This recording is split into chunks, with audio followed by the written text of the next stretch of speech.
வணக்கம், நான் Shantha Jeyaraj. Shantha's cakes YouTube channel மூலமாக மீண்டும் மீண்டும் உங்களை சந்திக்கிறதுல எனக்கு ரொம்பவே சந்தோஷம். நம்முடைய நிகழ்ச்சிகளை தொடர்ந்து பார்க்க வர்ற உங்கள் எல்லோருக்கும் என்னுடைய மனமார்ந்த நன்றியை நான் முதல்ல தெரிவிச்சுப்பேன். இதுவரை சப்ஸ்கிரைப் பண்ணவங்க எல்லோருக்கும் என்னுடைய நன்றி. இதுவரை சப்ஸ்கிரைப் பண்ணாதவங்க தயவு செய்து சப்ஸ்கிரைப் பண்ணுங்க. அப்பதான் நம்முடைய நிகழ்ச்சி உங்களை தேடி வரும். போன தடவை நான் என்னுடைய கேக் கண்காட்சியை பற்றி நான் உங்களுக்கு சொல்லிட்டு இருந்தேன். அந்த கேக் கண்காட்சி 85ஆம் ஆண்டு கில்ட் ஆஃப் சர்வீஸ் சென்டர் எக்மோர்ல நடைபெற்றது. அதுவும் 3 நாட்கள் நடைபெற்றதுன்னு நான் உங்களுக்கு சொன்னேன். திருமதி மனோரமா அவர்கள் அந்த நிகழ்ச்சிக்கு முதல் நாளே நிகழ்ச்சி அந்த கண்காட்சியை திறந்து வச்சு அதுக்கு வாழ்த்து கூறி போனாங்க. அது மட்டுமல்ல, அவங்க போறப்ப என்ன சொன்னாங்கன்னா, இது 3 நாள் நடக்குது இல்லையா, நான் 3ஆவது நாளும் வர்றேன்னு சொல்லி. இது உண்மையிலேயே எனக்கு ரொம்ப ஆச்சரியமாக இருந்தது. ஏன்னா அவங்க கூப்பிட்டா வருவாங்களான்றதே எனக்கு முதல்ல ஒரு சந்தேகமா தான் இருந்தது. ஆனா அவங்க கூப்பிட்ட உடனேயே வந்தாங்க. அது மட்டுமல்ல, 3ஆவது நாள் வர போறேன்னு இன்னொரு தடவை சொல்லிட்டு போனாங்க. ஸோ அன்னைக்கு அவங்க தனியே தான் வந்திருந்தாங்க. 3ஆவது தினம் அவங்களுடைய முழு குடும்பத்தோடையும் அவங்க வந்திருந்தாங்க கண்காட்சியை பார்க்கறதுக்காக. அந்த 3ஆவது தினம் நாங்க சில போட்டிகள் வச்சிருந்தோம். அந்த போட்டிகள்ல வெற்றி பெற்ற எல்லோருக்கும் அவங்க பரிசளிப்பு எல்லாம் செய்துட்டு போனாங்க. இதெல்லாம் உண்மையிலேயே மிகவும் ஒரு எதிர்பார்க்காத விஷயம், மனதுக்கு சந்தோஷத்தை கொடுக்கக்கூடிய விஷயம். எனக்கு மட்டும் இல்லை, மனோரமா அவர்கள் இந்த கண்காட்சியில அவ்வளவு நேரம் தங்கி இருந்து அவ்வளவு பல விஷயங்கள் அவங்க பேசி அங்கு வந்திருந்த எல்லோரோடையும் பேசி மகிழ்ந்து போனது அங்கு வந்திருந்த எல்லோருக்குமே ஒரு பெரிய அதிசயமாகவும் இருந்தது, ஆச்சரியமாகவும் இருந்தது. எல்லோரும் ரொம்ப சந்தோஷப்பட்டாங்க. இந்த கண்காட்சிக்கு பிறகு உண்மையிலேயே எனக்கு நிறைய ஸ்டூடெண்ட்ஸ் எங்கெங்கேயோ இருந்தெல்லாம் வந்தாங்கன்னு நான் உங்களுக்கு சொன்னேன். ஸோ ரொம்ப பிஸி ஆயிட்டேன் நான். பல பல தினங்கள் நான் அப்படியே கிளாஸையே நடத்திக்கிட்டே இருக்க வேண்டிய ஒரு நிலைமை ஏற்பட்டது. அது மட்டுமல்ல, பல பத்திரிகைகள் என்ன தேடி வந்தாங்க. உண்மையிலேயே பல பத்திரிகைகள். இதுல நான் முக்கியமா சொல்ல வேண்டிய ஒண்ணு என்னன்னா, இந்த கேக் கண்காட்சியை பார்க்கறதுக்காக ஜூனியர் விகடன்ல இருந்து ஒருவர் வந்தார். அவருடைய பெயர் ஸ்ரீதர். அவர் என்னுடைய கணவரோட எல்லாம் கேக் கண்காட்சி எல்லாம் பார்த்து கணவரோட எல்லாம் பேசிட்டு இருந்தார். அதாவது இலங்கையில இருந்து எப்படி வந்தீங்க, அங்க எப்படி நிலவரம், இதெல்லாம் கூட அவர் எல்லாம் பேசி இருக்கிறார் என் கணவரோட. அப்புறம் அவங்க சில படங்கள் எடுக்கலாமான்னு கேட்டாங்க, நாங்க விகடன்ல போடுறதுக்காக. அப்ப நாங்க நினைச்சோம் அவங்க ஜூனியர் விகடன்ல போட போறாங்க. சரின்னு படங்கள் எல்லாம் அவங்க எடுத்துட்டு போயிட்டாங்க. இந்த கண்காட்சி நடந்தது 23, 24 டிசம்பர். ஜனவரி மாதம் முதலாவது வாரம், அதாவது 1986 ஜனவரி முதலாவது வாரம் வெளிவந்த முதலாவது ஆனந்த விகடன். நீங்க நம்ப மாட்டீங்க, என்னுடைய ஒரு பெரிய கேக் படம் போட்டு, கேக்கோட சேர்த்து ஒரு படமும் போட்டு கவர் ஸ்டோரியாகவே எழுதியிருந்தாங்க. அதாவது இவர் என்னுடைய கணவரோட பேசின விஷயங்கள் அவ்வளவுமே கதையாவே வந்துடுச்சு விகடன்ல. நாங்க இது கொஞ்சம் கூட எதிர்பார்க்கல, உண்மையிலே எதிர்பார்க்கல. அந்த அளவுக்கு பப்ளிசிட்டி. விகடன் எவ்வளவு பெரிய ஒரு நிறுவனம். அதுல கவர் ஸ்டோரி ஒன்று வர்றதா இருந்தா, அதாவது நான் ஒன்னும் ஒரு வருஷம் 2 வருஷத்துக்குள்ள ஒரு கவர் ஸ்டோரி வர்றதுன்றது நாங்க வழிய போகல, இது தானா வந்தது உண்மையில. சோ இதுவும் ஒரு வாய்ப்பு. இதைத்தான் நான் சொல்ல வர்றேன். அங்கங்க யார் யாரோ எல்லாம் கை கொடுத்தாங்க, முன்பின் தெரியாதவங்க எல்லாம். சோ அவரை அன்னைக்குதான் நாங்க முதல் தடவையாக சந்திச்சோம். அவருக்கு நான் ஒரு ஹலோ வணக்கம் மட்டும்தான் சொன்னேன், அவ்வளவுதான். என் கணவரோட தான் அவர் பேசிட்டு இருந்தார். சோ இப்படி அந்த விகடன்ல அந்த கவர் ஸ்டோரி வந்தது. அது அவங்க எப்படி போட்டிருந்தாங்கன்னு தலைப்பு உண்மையிலேயே ரொம்ப சிரிப்பு தான் வந்தது எங்களுக்கு. இலங்கையில் இருந்து தப்பி வந்தார், கை கொடுத்தது கேக். இப்படிதான் அந்த தலைப்பு. அந்த விகடன் என் கையில இப்ப இல்ல உங்களுக்கு காட்டுறதுக்கு, உண்மையிலேயே இல்லைன்னா அதை நான் உங்களுக்கு அதை நான் காட்டுவேன். அந்த படத்தை. ஸோ இப்படி பல விஷயங்கள். ஸோ இது இன்னொரு தடவை எனக்கு பெரிய ஒரு பிரபலத்தை ஏற்படுத்தியது. உண்மையிலேயே பல இடங்களுக்கு போனது, பல நாடுகளுக்கு போனது அந்த விகடன். போனதால அவங்க வந்து ஒரு மனதுல வந்து ஒரு விஷயத்த வந்து மக்கள் பதிய வச்சு கொள்றதுக்கு இது ஒரு வாய்ப்பாக அமைஞ்சது. அதன் பிறகு பல வாய்ப்புகள் என்ன தேடி தேடி வந்த நிறைய பேர் வந்தாங்க. கிளாஸஸ் நடத்துறதுக்கு வந்து கேட்டாங்க பல பல இடங்கள்ல இருந்து. ஆனா எனக்கு அந்த நிலைமையில வந்து எனக்கு பிள்ளைகளை விட்டுட்டு எல்லாம் போறதுக்கு எனக்கு கஷ்டமாக இருந்தது. அப்பா இறந்துட்டார். ஸோ அப்பா இறந்தது வந்து October 2nd, 1985. நான் கண்காட்சி நடத்தினது வந்து December 1985. 2 October, November, December இடையில 2 மாதங்கள்.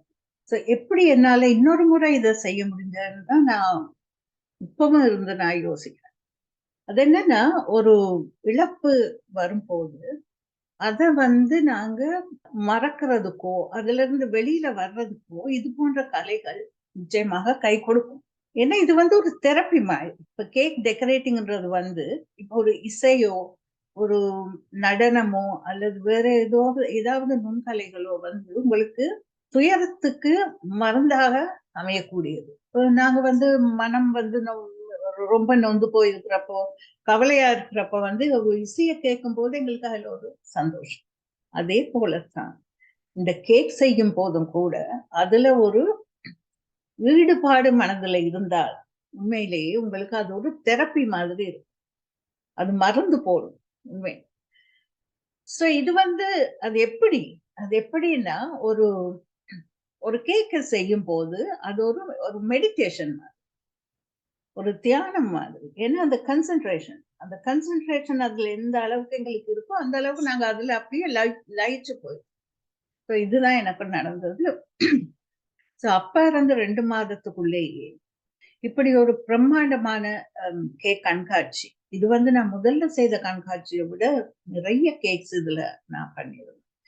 எப்படித்தான் பண்ணேன்னு எனக்கு உண்மையிலேயே தெரியல. ஆனா இதுல வந்து எனக்கு ரொம்ப உதவியா இருந்தவங்க வந்து எங்களுடைய அந்த பயணிய காலனி மாடியில என்னுடைய மியூசிக் டீச்சர். அவங்க கிட்ட நான் மியூசிக் கத்துட்டு இருந்தேன். ஸோ அவங்க வந்து மிஸ்ஸஸ் ஐயர், சுபா ஐயர் அவங்களுடைய பேர். அவங்க வந்து ரொம்ப என்னோட ரொம்ப அன்பா பழகுவாங்க. நிறைய உதவி பண்ணியிருக்காங்க. ஸோ அந்த கேக் எக்ஸிபிஷன் நடக்கிறப்ப வந்து எனக்கு ரொம்ப வந்து பக்கத்துல அவங்களே இருந்து எல்லாம் உதவி செஞ்சாங்க. அப்ப இந்த அப்பா இருந்தாரு. அவங்க இதுக்கு முன்னாடி கூட வந்து எங்க வீட்டுல வந்து கேக் எல்லாம் செய்யறப்ப நான் ஹெல்ப் பண்றப்ப அப்பா சொல்லுவாரு, ஐயரம்மா முட்டை உடைக்கிறாங்க. அதெல்லாம் கூட அவங்க பார்க்க மாட்டாங்க.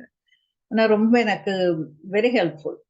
ஸோ அப்படி ஒரு சிலருடைய உண்மையான ஒத்துழைப்பு எனக்கு இருந்தது இன்னொரு காரணம்.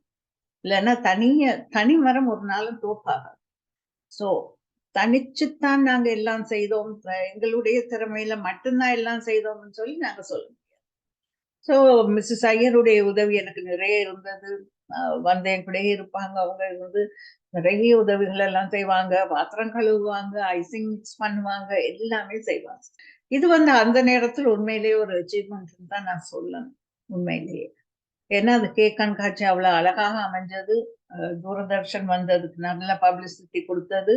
அது மட்டுமல்ல விகடனும் பப்ளிசிட்டி கொடுத்தது. தினத்தந்தி அவர்களும் இதை வந்து கண்காட்சிக்கு முதலே நான் கேக்குகள் எல்லாம் செய்து வீட்டுல வச்சிருக்கிறப்பவே வந்து எல்லாம் படம் எடுத்து தினத்தந்தியில எல்லாம் போட்டு நிறைய அவர்கள் எனக்கு ஆதரவாக இருந்தாங்க. ஸோ இந்த மாதிரி விஷயங்கள் எல்லாம் இருந்தபடியால் தான் எனக்கு வந்து இதை மேற்கொண்டு செய்து கொண்டு போகக்கூடியதாகவும் இருந்தது. ஸோ இப்படி இருக்கிறப்போ ஒரு நாள் 2 பேர் எங்க வீட்டுக்கு வந்தாங்க. அப்போ வந்து போன் எல்லாம் இல்லை.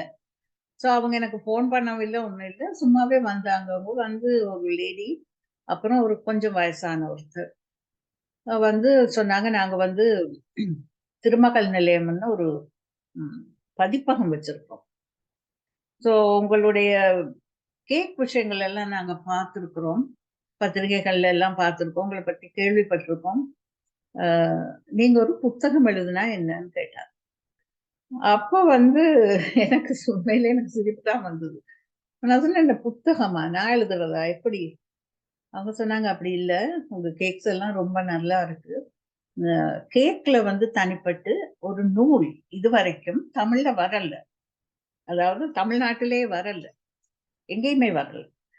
ஸோ அப்ப அவங்க சொன்னாங்க, "இது வந்து நீங்க எழுதுனா நல்லது. இந்த புத்தகம் வந்து நீங்க எழுதுனா நல்லது. அ ஏன்னா அது ஒரு ஆரம்பமாகவும் இருக்கும் இல்லையா?" நான் யோசிச்சேன். அப்ப அப்பா இல்ல. அப்பா இருந்திருந்தா, அப்பா என்ன இன்னொரு தடவ என்கரேஜ் பண்ணியிருப்பார். ஆனா அப்பா இல்ல. அ ஆனா நான் கொஞ்சம் யோசிச்சேன். நான் சொன்னேன், "கேக் புத்தகம் எழுதுற அளவுக்கு எனக்கு நாலேட்ஜ் இருக்கான்னு எனக்கு தெரியல." ஸோ அதனால நான் இப்ப வந்து எனக்கு உடனடியாக நீங்க சொன்ன உடனே எனக்கு அந்த புத்தகம் எழுதுற ஒரு நோக்கம் இல்ல. ஆனால் இத பத்தி நான் சிந்திக்கிறேன் சொன்னேன் அவங்களுக்கு. இத பத்தி நான் யோசனை பண்றேன். யோசனை பண்ணி என்னால முடிஞ்சா நான் செய்றேன். அப்படி இல்லன்னா எனக்கு கொஞ்சம் டைம் குடுக்கணும். இன்னும் கொஞ்சம் நாள் ஆகட்டும்னு சொன்னேன். அவங்களும் சரின்னு சொன்னாங்க. சொல்லிட்டு அவங்க என்ன சொன்னாங்கன்னா, "நீங்க ஏன் டி நகர்ல வந்து கிளாஸ் எடுக்கக்கூடாது?" அப்ப நான் சொன்னேன், "டி நகர்ல நான் எங்க வந்து கிளாஸ் எடுக்குறது? எனக்கு அங்க யாரையும் தெரியாது. அதோட இங்க இருந்து நான் அங்க வரணும் இல்லையா?" அப்ப அவங்க சொன்னாங்க, "அப்படி இல்ல. அது வந்து ஆட்டோல நீங்க வந்துரலாம். 20 நிமிஷம் தான் இங்க இருந்து அங்க வர்றது. அத பத்தி யோசனை பண்ணி பாருங்க. அப்படி நீங்க வந்து கிளாஸ் எடுக்கிறதாக இருந்தா, எங்க வீட்டிலேயே ஒரு செப்பரேட்டா ஒரு அறை இருக்கு வெளியில. அதுல வந்து நீங்க கிளாஸ் எடுக்கலாம்னு சொன்னாங்க. பாருங்க, இன்னொரு தடவை இது ஒரு வாய்ப்பு. நான் தேடியே போகல இத. அவங்களாகவே வந்து அம் எனக்கு இந்த ஆஃபர் குடுத்தாங்க. அப்ப நான் கொஞ்சம் ஹஸ்பண்டோட நான் பேசிட்டு நான் உங்களுக்கு சொல்றேன். எப்படி செய்யலான்றத நாங்க யோசனை பண்ணி. ஆனா எனக்கு வந்து அவர்களுடைய அந்த ஐடியா எனக்கு பிடிச்சிருந்தது. ஏன்னா அண்ணா நகர்ல வந்து நான் 3 நாட்கள் அ கிளாஸ் எடுத்துட்டு இருந்தேன். அப்போ இன்னொரு 3 நாட்கள் வந்து டி நகர்ல போய் எடுக்கலாம்ன்ற ஒரு எண்ணம் எனக்கு இருந்தது. அவங்க சொன்ன உடனே நான் அத யோசிச்சதுக்கு அதுதான் காரணம். ஸோ அதன் பிறகு அவங்க வந்து எனக்கு அந்த கிளாஸ் நடத்தக்கூடிய சகல அ ஏற்பாடுகளும் அந்த அறையில அவங்க செய்து குடுத்தாங்க. அதுல இருந்து நான் 1987 டி நகர்ல திருமகள் நிலையம். அவர்களுடைய அந்த இல்லத்துல பக்கத்துல இருந்த அந்த அறையில வந்து நான் கிளாஸஸ் செய்ய ஆரம்பிச்சேன். அப்ப வந்து 6 நாட்கள் வகுப்பு.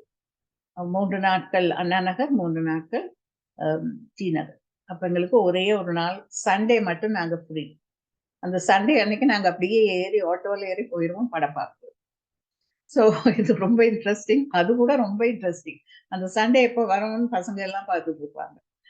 ஸோ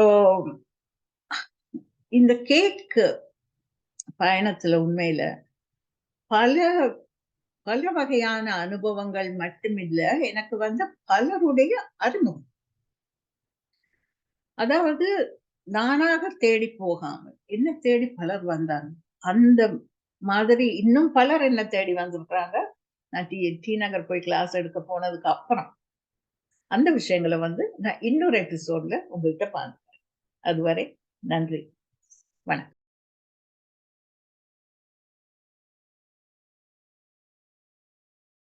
எல்லோருக்கும் வணக்கம். சாந்தாஸ் கேக்ஸ் என்ற யூடியூப் சேனலை ஆரம்பிக்கும் திருமதி சாந்தா ஜெயராஜை பற்றி எனக்கு தெரிந்த சில உண்மைகளை உங்களோடு பகிர்ந்து கொள்வதில் பெருமகிழ்ச்சி அடைகிறேன். சாந்தா மிகவும் சுறுசுறுப்பானவர், எல்லோரிடம் அன்பாக பழகக்கூடியவர். தீநகரில் உள்ள எங்களது இல்லத்தில் 1987 ஆண்டு முதல் கேக்குகள், வண்ணப்பூக்கள் செய்முறை, சமையல் வகுப்புகள் போன்ற கலைகளை கற்றுத்தந்தார்கள். நிறைய பெண்கள் அவர்களிடம் வந்து கற்றுக்கொண்டார்கள். நானும் அவர்களிடம் நிறைய கற்றுக்கொண்டேன். 1991 வருடம் நவீன முறை கேக்குகள் செய்முறை என்ற ஒரு புத்தகத்தை எழுதி எங்களது பதிப்பகத்தில் திருமகள் நிலையத்தில் வெளியிட்டோம். அந்த புத்தகமும் நிறைய படங்களுடன் எளிய விளக்கங்களுடன் எல்லோரும் கற்றுக்கொள்ள எளிமையாக இருந்தது. நிறைய பெண்கள் வாங்கி பயனடைந்தார்கள். எந்த ஒரு காரியத்தை செய்தாலும் அதை திறம்பட செவ்வனே செய்யும் திருமதி சாந்தா இந்த யூடியூப் சேனலையும் சிறப்பாக செய்வார்கள். இந்த சேனல் சிறப்பாக நடக்க என்னுடைய வாழ்த்துக்கள்.